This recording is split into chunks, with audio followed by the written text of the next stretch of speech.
Assalamualaikum warahmatullahi wabarakatuh. Halo Sobat Dakwah, kembali lagi bersama saya Nurul Laili dalam program Kata Kajian Kita yang akan menemani Sobat Dakwah untuk beberapa waktu ke depan dan membahas tema yang insya Allah bermanfaat. Jadi kali ini kita akan ngobrolin soal malam Lailatul Qadar. Yang mana malam Lailatul Qadar memiliki beberapa keistimewaan dan apa saja sih, dan kita akan ngobrol langsung bersama Bapak Malki Ahmad Nasir, MIRK, PhD, yang merupakan dosen Fakultas Dakwah Universitas Islam Bandung. Assalamualaikum Bapak. Waalaikumsalam warahmatullahi. Sehat selalu Pak?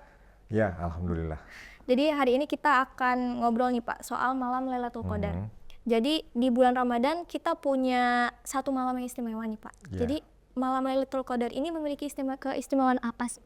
Iya, sebenarnya kalau ini ya, Bismillahirrahmanirrahim, sebenarnya kalau kita baca langsung Al-Qurannya, surat Al-Qadar itu pun sebenarnya sudah dijelaskan secara gamblang lah begitu. Ya.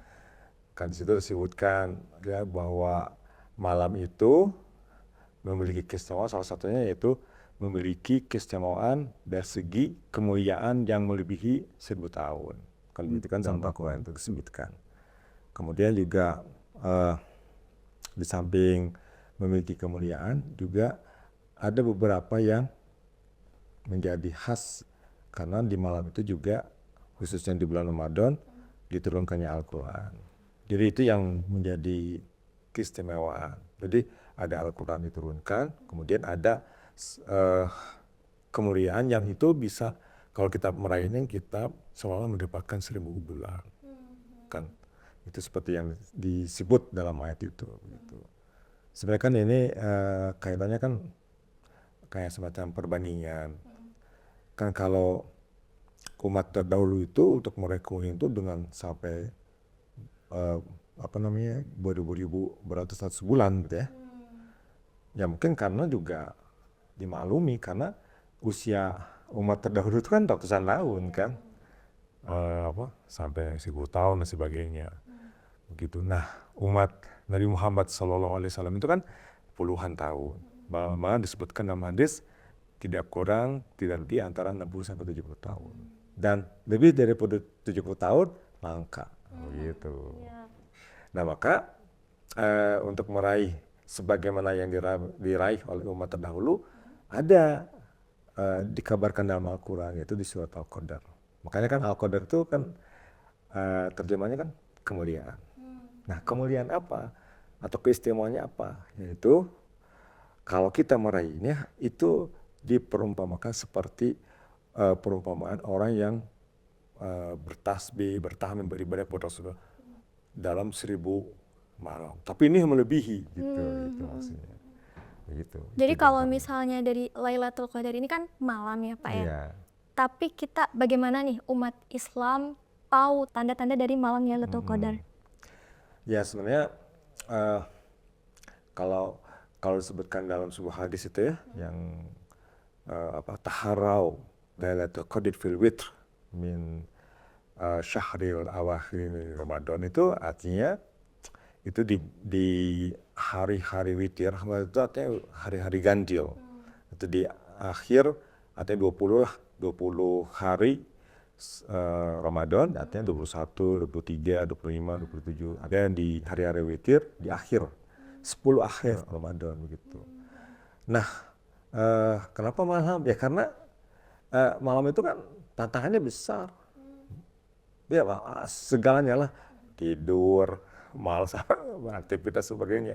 Maka Allah berikan itu semacam semacam ini rangsangan gitu. Kalau mau ini makanya bangun di malam hari, kemudian bertahmid, kemudian berdoa, kemudian membaca Al-Quran gitu. Itu salah satunya. Dan itu yang harus kita raih. Makanya cara mensupportnya itu, mendukungnya itu dengan tadi gitu. Walaupun ada beberapa hadis disebutkan ciri-ciri itu karena kayak seperti misalnya suasananya adem, tapi sebagian para ulama menyebut sejak Ramadan itu ya dimulai sebenarnya kualitas kemuliaan pada bulan Ramadan itu sudah ada sebenarnya kan gitu ya, sebagaimana dalam hadis yang sudah ma'ruf yang 10 hari di awal rahmat, kemudian pengampunan, setelah itu dijauhkan dari api neraka. Itu kan sebenarnya. Cuman kan begini kan sebenarnya apalagi dalam konteks masyarakat Indonesia menjelang akhir Ramadan atau menjelang Lebaran justru malah pada keluar terus apa namanya meributin Baju baru. makanan, iya baju baru sebagainya. Justru kan bertolak belakang. Terawihnya ketinggalan. Iya itu malah betul buka bersama malah jadi hanya menggugurkan padahal apa Rasulullah mengajak ya melalui Al-Quran menginformasikan justru seharusnya di akhir daripada bulan Ramadan itu karena kan udah lelah dan sebagainya seharusnya semakin bersabar dan sebagainya begitu. Jangan kemudian yang ada dalam pikirannya tuh wah baju baru bukan begitu. Mempersiapkan lebaran gitu ya Iya, Pak, malah jadi betul. kendor gitu. Betul. Jadi kalau untuk sobat dakwah nih Pak, gimana caranya kita bisa memaksimalkan malam Lailatul Qadar yang di sela-sela apa namanya kita bisa dapat keberkahan gitu dari malam Lailatul Qadar, gimana kita bisa memaksimalkan malam Lailatul Qadar? Ya emang tentu saja lah apa harus melancarkan ya apa namanya niat kita gitu. Sebab kalau niat kita itu memang ingin mendapatkan itu ya apa namanya pengampunan dari Allah, maka justru menjadi peluang ketika ada apa sebenarnya iming-iming gitu yang dikasih tahu ya diberitahu oleh Allah dan Rasulnya. Sama seperti kalau kita misalnya minggu depan ada ujiannya UTS UAS kan, kemudian dosennya itu menyatakan nanti siapa aja yang berhasil nih ada Dikasih. dia pasti kan dia akan Termotivasi. termotivasi akan lebih kerja keras dan sebagainya. Nah maka niat ini penting ya, dan karena itu harapan feedback dari itu jangan itu yang sifatnya materialistik, tapi tentu saja dalam Al-Quran banyak disebut misalnya wasari'u hendaklah lompat bergegas lari apa ila magfirah kepada ampunan atau jannah kalau mau surga yang diminta feedbacknya itu kalau mau saya apa namanya melakukan ini saum sebagai untuk surga atau untuk ya seperti yang diberi apa yang disampaikan tadi apa untuk mendapat meraih qadar itu ya kemuliaan itu adalah untuk mendapatkan lailah itu begitu. Nah jadi emang tantangannya juga besar sekali ya, makanya kalau kita bersabar dan itu juga sebagaimana apa di akhir surat Toha kan disebutkan wastabir alaiha wa'mur kan akhlaqan bis-shalah, hendaklah kamu perintahkan keluarga untuk sholat, wastabir dan hendaklah bersabar. Artinya bersabar itu enggak sekedar sabar doang, ekstra. Nah ini pun sama untuk meraih itu, padahal udah dikasih tahu tapi kenapa kok kayak kalah gitu, harus bersabar dan bersabar masih ekstra. Jadi sejak awal kalau ada buka-buka bersama, kalau misalnya itu banyak mengambil madarat, lebih baik tinggalkan, tidak usah. Bukannya nggak menghormati, tapi dapat menguburkan apa namanya padilah yang kita ingin raih. Akhirnya sholat maghrib lupa, tidak berjamaah, sholat isya, kemudian tarawih dan sebagainya, nah itu lupa. Gitu. Kecuali kalau misalnya sholat buka kesamaan misalnya di masjid, nah itu memang bagus. Ada suasana yang mendukung. Mungkin begitulah. Mungkin terakhir ya Pak, jadi Iya. kalau misal apa saja nih kegiatan yang bisa kita lakukan, aktivitas apa yang bisa kita lakukan di malam Lailatul Qadar, bisa membawa keberkahan? Gitu. Iya. Ya karena itu sifatnya gaib ya, sifatnya al-mughayabat ya, perkara-perkara yang gaib, yang kita sendiri nggak tahu kapan Lailatul Qadar itu datang kan gitu. Cuman disebutkan tanda-tandanya kan, tanda-tandanya itu di bulan di hari-hari ganjil atau di tanggal-tanggal ganjil. Nah maka salah satu untuk mengisi adalah yaitu dengan memperbanyak zikir kepada Allah. Kan walidzikrullahi akbar, kan zikir itu sangat agung ya bagi Allah karena akan selalu mengingatkan. Kedua yaitu dengan cara banyak menghabiskan waktunya itu dengan mengisi dan membaca Al-Quran. Pertanyaannya, selama 10 hari yang itu berapa kali sudah tamat Al-Quran? Gitu. Hatam Al-Qurannya Hatam berapa banyak? Al-Quran, ya. Gitu. Kan ada target. Misal kalau bulan-bulan biasa mah, misal 1 bulan 1 juz. Nah sekarang mah, 1 bulan 1 juz. 1 bulan. 1 bulan 30 juz ya. Nah kalau Ramadan itu 3 atau 4 khatam.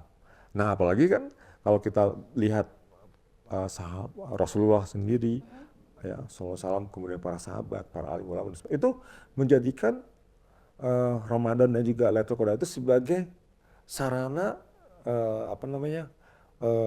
kesempatan untuk mereka. Mereka sampai 2 hari, 3 hari, atau minimal hanya seminggu tamat Al-Quran.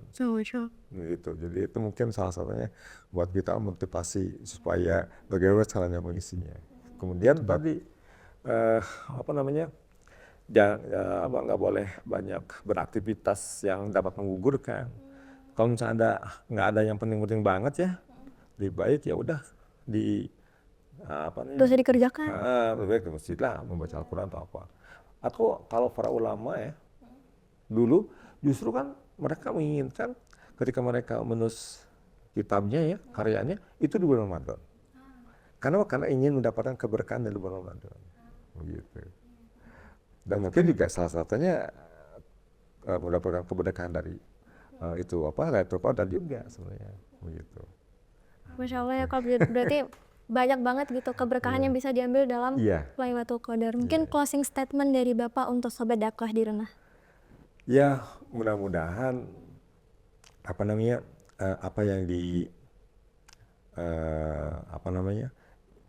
yang disebut ya dalam Al-Quran, bahwa Lailatul Qadar itu memiliki keistimewaan, malah beribu kali lipat ya ganjaran dan sebagainya. Mungkin itu menjadi buat kita sebagai motivasi untuk menaikkan gairah kita, semangat kita dan sebagainya untuk para itu.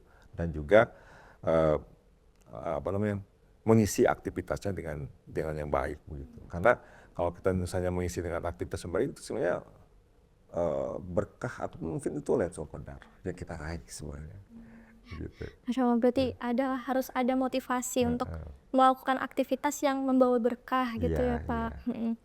Pak, terima kasih banyak ya Bapak sudah mau ngobrol tentang aktivitas yang bisa meraih keberkahan di beberapa malam ganjil gitu ya Pak ya. Semoga apa yang kita sajikan hari ini bisa bermanfaat untuk Sobat Dakwah, dan terima kasih banyak Bapak sebelumnya. Sama-sama. Terima kasih untuk Sobat Dakwah, dan jangan lupa untuk terus saksikan episode-episode dan program yang insya Allah menambah wawasan dan keilmuan untuk Sobat Dakwah di rumah. Terima kasih, saya Nurul Laili, izin pamit undur diri. Wassalamualaikum warahmatullahi wabarakatuh. Waalaikumsalam.